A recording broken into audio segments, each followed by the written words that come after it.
আসসালামু আলাইকুম viewers, welcome back to my YouTube channel Tech sensor.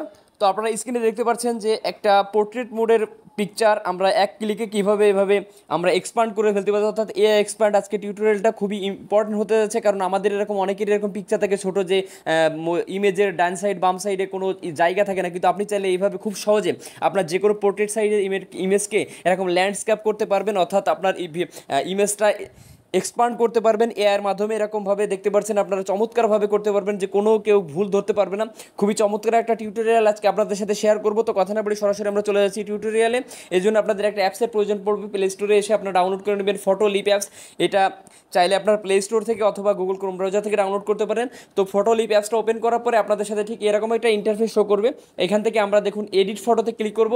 এরপরে গ্যালারি থেকে আমরা যে ফটোটা এডিট করতে চাই, অর্থাৎ এক্সপান্ড করতে চাই, যে ডান সাইড বাম সাইডে জায়গা নাই, তো আমরা সেরকমভাবে একটা ফটো এখান থেকে গ্যালারি থেকে সিলেক্ট করে নিচ্ছি। আমাদের ফটোটা দেখুন সিলেক্ট করা হয়ে গেছে। ডান সাইড বাম সাইডে দেখতে পাচ্ছেন তেমন কোনো জায়গা নেই, অর্থাৎ এটা জুম করা, ক্রপ করা, আমরা কীভাবে আনক্রপ করবো। এখানে দেখতে পাচ্ছেন তিনটে অপশন। প্রথম অ্যাড, এআই ফিল্টার্স এবং এআই এক্সপান্ড।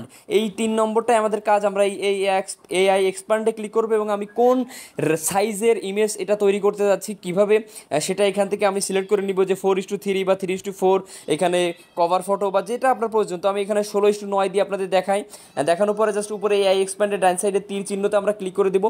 কিছুক্ষণ অপেক্ষা করলে আমাদের সামনে 3টা ইমেজ এআই জেনারেট করে দিবে এবং খুব চমৎকারভাবে আপনারা দেখতে পারবেন যে এটা মনেই হবে না যে এডিট করা, মনে হবে যে এটা পারফেক্ট। এই যে দেখতে পাচ্ছেন তো হয়ে গেছে তৈরি। তো আমরা একে একে 3টা ইমেজের উপরে ক্লিক করে দেখলাম, যেটা আমাদের মনে হবে যে না পারফেক্ট, সেটাই আমরা উপরে টিক মার্কে ক্লিক করে সেভ করতে পারবো। যদি মনে হয় যে না এই 3টা পছন্দ হচ্ছে না বা ভালো লাগছে না, আপনারা প্লাস আইকনে আবার ক্লিক করবেন।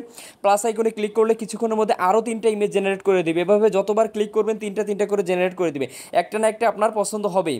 তো যেটা মনে হবে যে পারফেক্ট, এই যে আমার মনে হচ্ছে যে এইটা খুব পারফেক্ট। এই যে দেখতে পাচ্ছেন যে ইমেজটা এটা ছিল, এটা থেকে এইটা দেখুন আমার কি চমৎকারভাবে করছে। এই ইমেজে খেয়াল করুন, এই ডান সাইডে দেখতে পাচ্ছেন আমার হাতের ডান সাইড, অর্থাৎ আমার ইমেজের বাম সাইড বলতে পারেন। এই যে এখানে ডান সাইডে কিন্তু আমার ঘাড় দেখা যাচ্ছে না, এখানে ঘাড় নাই, ক্রপ হয়ে গেছে, কেটে গেছে। কিন্তু আমি যদি এটা যখন আমি এক্সপান্ড করেছি, দেখুন কি চমৎকারভাবে আমার ঘাড়টা কিন্তু অ্যাডজাস্ট করে দিয়েছে। মনে হচ্ছে না পারফেক্ট, এটা আমারই, মানে আমার ঘাড় পুরো বাকি অংশটা আমার শরীরের এটা কিন্তু অ্যাডজাস্ট করে দেয়। ভালো করে খেয়াল করুন, আপনারা প্রিভিউ দেখতে পাচ্ছেন এখানে এটা থেকে এইটা হয়ে গেছে খুব চমৎকারভাবে।